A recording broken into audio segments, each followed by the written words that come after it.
bismillaahi raxmaani raxiim daawadayaal qodobada wararka tahmiid iyo idin hayo waxaa kamida Doowladda Soomaliya oo faahfaahisay sababta keentay inuu fashilmo shirki ka dhacay magaalada Garawe maleeshiyada Al-Shabaab oo shuruud lacageed ku xiray siideynta dhaqatiir u dhalatay dalka Kuuba ay ka afduubteen gudaha dalka Kenya ciidanka booliska Soomaaliya oo suuqa bakaaraha ku dilay nin ay sheegeen inuu bistoolad ku hubaysnaa dagaal u dhaxeeya ciidanka dawladda iyo Al-Shabaab oo ka dhacay degmada Galbaharey ee gobolka Gado maamulka Hirshabeelle oo shaqo joojin ku sameeyay gaadiidka ka shaqeeya inta u dhaxaysa Muqdisho iyo Jowhar akhbaaraadka dibaddana waxa ugu doorka roon baarlamaanka dalka Australia oo meel mariyay sharci ka mamnuucaya haweenka ku nool dalkaasi inay madaxa dabooshaan iyo madaxweynaha dalka Mareykanka oo degdega ku soo rogay tiknoolajiyada dalkaasi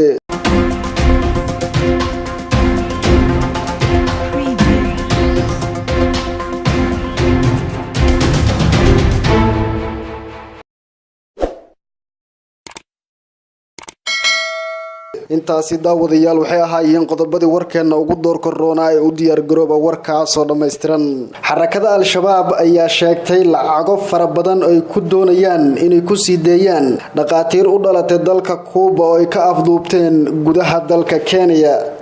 sidoo daabacay wargeyska Kenya ka soo baxay ee Daily Nation dagaalamayaasha Al-Shabaab ayaa madax furasho ku dalbaday siideynta dhaqatiir u dhashay dalka Kuuba kuwaas oo Al-Shabaab bishii tagtay ka soo qafaasheen gudaha dalkaasi madax furashada ay dagaalamayaasha Al-Shabaab dalbadeen ayaa gaarayso 150 milyan oo shilin lacagta Kenya sida ay sheegeen ergo goorsii horeysay loo xil saaray wada xaajoodka Al-Shabaab ee lagu siideynayo dhaqatiirtan odayaasha dhaqan ee wada hadalka loogu diray Al-Shabaab ayaa ka ruqaansaday degmooyinka Mandheera iyo Balad Xaawo iyagoona gaaray deegaano u dhaxeeya Bu'aale iyo sidoo kale Ceelcadde halkaas oo ay kula kulmeen saraakiil ka tirsan Al-Shabaab odayaashan dhaqan ayaa sidoo kale xaqiijiyay in labadan dhaqtar oo ka soo jeeda ama ka soo wada jeeda dalka Kuuba ay haatan nool yihiin xaaladooda caafimaadna ay aad u wanaagsan tahay waxa ayna haatan ku sugan yihiin deegaanada ay Al-Shabaab maamulaan weerarka ay Al-Shabaab ku soo qafaasheen dhaqatiirtan ayaa dhacay 12kii bishii Abriil ee ina dhaaftay iyagoona waqtigaasi sidoo kale dilay askari ilaalo u ahaa dhaqatiirtan dagaal u dhaxeeya ciidanka dawladda Soomaaliya iyo Al-Shabaab ayaa waxa uu ka dhacay degmada Galbaharey ee gobolka Gado dagaalkan u dhaxeeya ciidamada dawladda Soomaaliya ee ku sugan degmada Galbaharey ee xarunta gobolka Gado ayna weerarayeen ciidamada AMISOM gaar ahaan ciidamada ka socday dalka Itoobiya ee saldhigga ku lahaa degmada Galbaharey ee xarunta gobolka Gado iyo kuwa ururka Al-Shabaab ayaa xilligan ka soconaya deegaanka Maykareebe iyo sidoo kale deegaanka Iimay oo 20 kiiloomitir dhinaca waqooyi kaga beegan degmada Galbaharey ee xarunta gobolka Gado dagaalka ayaa la sheegay inuu bilowday kadib markii ciidamada Soomaaliya ay ka warheleen in ay ku soo wajahan yihiin ama ay weerar ku soo yihiin ciidamada ururka Al-Shabaab ee ku sugan deegaanka Maykareebe ee hoostaga degmada Galbaharey ee xarunta gobolka Gado iyo sidoo kale in ciidamada ururka Al-Shabaab ay dadka xoolo dhaqatada ay ku sugan deegaanadaasi ay ku amreen inay isaga guuraan deegaanadaasi si ay ugu fududaato weerarada ay ku qaadayaan ciidamada dawladda ee ku sugan degmada Galbaharey ee xarunta gobolka Gado taasoo dhalisay ciidamada Soomaaliya iyo kuwa dalka Itoobiya ee AMISOM in ay weerar ku qaadaan ciidamada ururka Al-Shabaab gudoomiye ku-xigeenkii hore ee degmada Galbaharey ee gobolka Gado Cabdi Baradegi oo qadka telefoonka kula hadlay ayaa xaqiijiyay inuu socdo dagaalkaasi u dhaxeeya ciidamada dawladda Soomaaliya iyo kuwa ururka Al-Shabaab waxaana uu sii raaciyay in ilaa haatan aysan la shaacinin wax khasaare ah oo ka dhashay dagaalka maadaama uu iminka uu soconayo dagaalkaasi u dhaxeeyo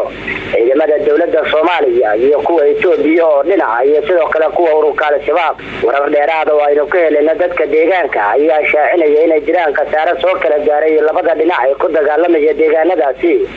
iyadoo ilaa hadda la xaqiijiyay in 3 dhimasho ay soo gaareen ciidamada dawladda Soomaaliya halka sida ururka Al-Shabaabna lagu sheegay inay jiraan dhimasho gaarayso ilaa 5 qof waxaana sidoo kale lagu soo waramayaa inay jiraan dhaawacyo aad u badan oo u dhaxeeyo dhinacyada ku dagaalamaya deegaankaasi maamulka Hirshabeelle ayaa shaqo joojin waxa ay ku sameeyeen gaadiidka ka shaqeeya inta u dhaxaysa magaalada Jowhar ee xarunta u ah maamulka Hirshabeelle iyo magaalada Muqdisho ee caasimadda dalka Soomaaliya Soomaaliya. Waxaa maalintii labaad oo ahayd maanta aanan shaqaynin gawaaridii ka bixi jiray magaalada Jowhar ee xarunta maamulka Hirshabelle isla markaana aadi jiray dhinaca magaalada Muqdisho ee caasimadda Soomaaliya kadib amar uga yimid maamulka gobolka Shabeellaha Dhexe. mid ka mid ah darawallada kaxeeya gaadiidkan aadi jiray Muqdisho ayaa idaacadda kulmiye u sheegay in maamulka gobolka uu ku amray inay joojiyaan shaqada sababta amarkan loogu soo rogay ayuuna ku sheegay in maalintii la soo dhaweynayo wafdigii madaxweynaha Hirshabelle Maxamed Cabdi Waare ee ku soo laabanayay magaalada Jowhar kadib ka qaybgalkoodii shirki Garawe ay maamulka dalbadeen gaadiid laga kireeyay si loogu qaado dadkii shacabka ahaa ee soo dhaweynayay wafdiga madaxweynaha balse gaadiidleyda ayaa diiday arrinkaas iyagoo dhinacooda ka fakaraya amar hore oo ururka Al-Shabaab ay ku soo rogeen gaadiidleyda kaas oo ahaa inaysan baabuurtooda ka kireyn karin maamulka cidii ka kireysan ay la xisaabtami doonaan. markii ay dhacday arrintaas maamulka gobolka Shabeellaha Dhexe ayaa iyaguna dhankooda qaatay go'aan ah in gaadiidleyda laga joojiyo shaqada maadaama ay u hoggaansameen amarkii Al-Shabaab uga yimid ayna diideen dalabkii maamulka gobolka Shabeellaha Dhexe waana tan keentay in maalintii labaad la waayo gaadiid aada dhinaca magaalada Muqdisho. maraan saaga tagay halka laga raaco gaadiidka aada Muqdisho ayaan kula kulmay dadweyne fara badan oo rabay inay aadaan magaalada Muqdisho ee caasimadda Soomaaliya balse ay haysay gaadiid la'aan. waxaa la ii sheegay in dadka qaarkood ay raacayeen mootada nooca loo yaqaano bajaajta taas oo geynaysa magaalada Balcad ee gobolka Shabeellaha Dhexe ka tirsan kadibna waxay halkaasi ka raacayaan gaadiid u sii gudbiya magaalada Muqdisho. xiriir aan la sameynay gaadiidleyda guddigooda Shabeellaha Dhexe waxay sheegeen inuu jiro wada hadal u socda guddiga gaadiidleyda gobolka Shabeellaha Dhexe iyo maamulka gobolka lana arki doono wixii ka soo baxa. halka aad inaga daawanaysaan waa tahmiidiya iminkana akhbaaraadka dibadda. baarlamaanka dalka Australia ayaa meel mariyay sharci mamnuucaya in ardayda dhigata dugsiyada hoose ee dalkaasi ay madaxa dabooshaan ama dataan. sharcigan ayaa waxaa soo gudbiyay xisbiga talada haya ee garabka midig. ujeedada sharcigana ayaa lagu sheegay ama uu ku sheegay xisbiga talada haya ee dalka Australia inuu yahay mid looga hortagayo in ardayda dhigata iskuulada ay xirtaan dhar u gooni ah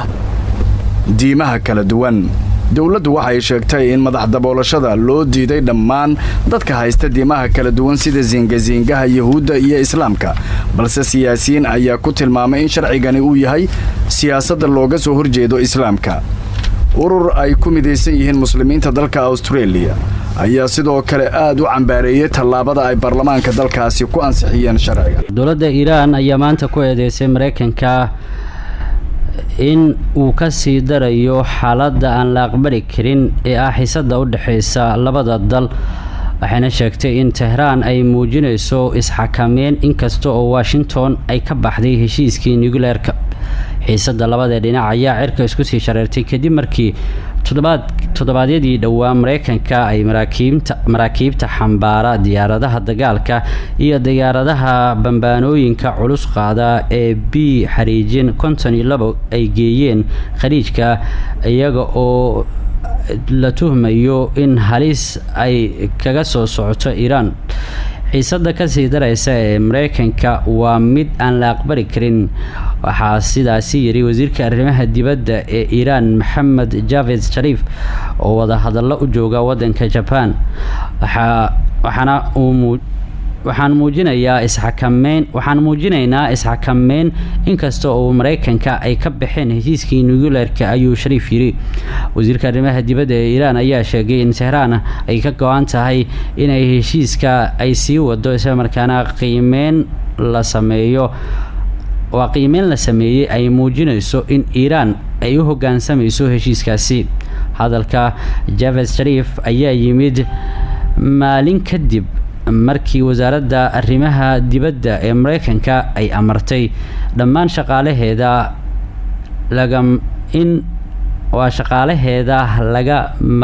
laga maarmi karo inay ka baxaan safaaradeeda Baghdad iyo qunsuliyadda Arbil ee dalka Ciraaq xilli ay sare u sii kacayso xiisadda ka dhaxaysa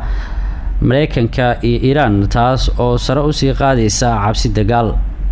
Trump ayaa sheegay in uu rumaysan yahay in Iran ay doonayso in wada xaajood ay la gasho Mareykanka sida ugu dhaqsiyaha badan. khiyaarteena daawatay war wixii dalka iyo daafihiisa inaga soo gaaray oo aad ka daawanayseen tahmiid iyo waa naga inta waxaa inaga xasuusinaa inaad channelkan subscribe dhahdaan si aad u heshaan wararkii ugu dambeeyay ee dalka iyo dibadda